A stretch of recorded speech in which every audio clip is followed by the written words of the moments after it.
Hi, I'm David Himelfarb, managing partner of Himelfarb Przansky. The difference between falling on public property versus private property is that there's a more stringent test on public property. There's just so much public property. For instance, if you look at how many miles of sidewalks that there are in the City of Toronto, or indeed any municipality, it's a very, very hard job to maintain all of those sidewalks in a perfect state of repair all the time.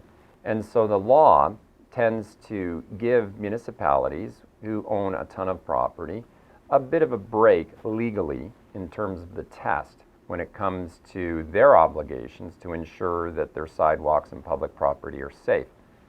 So, for instance, under the Municipal Act, which governs all municipalities in Ontario, and the City of Toronto Act, which governs the City of Toronto, if someone slips and falls on ice on a sidewalk, the law says that the city is only responsible if they were grossly negligent.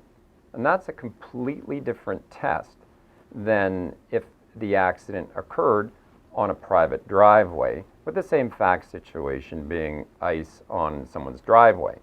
In that case, in a private person's residence, then the test is much different. The test is simply under the Occupiers Liability Act, which is a codification of previous common law principles that were developed over time. But basically, when someone comes on to a private person's property, they have to ensure reasonably that that person is safe while on their premises.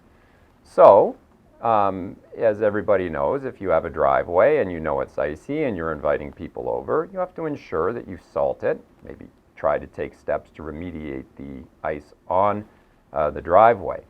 But the city has, and public property owners have a bit of a different test that applies to them. There's also notice requirements on public property owners.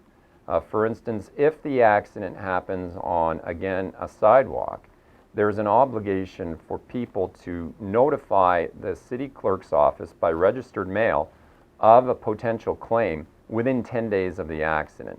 Failure to do so can essentially vitiate the claim. So it's very important that people notify the city or public property owner of an accident within 10 days of it occurring on their property.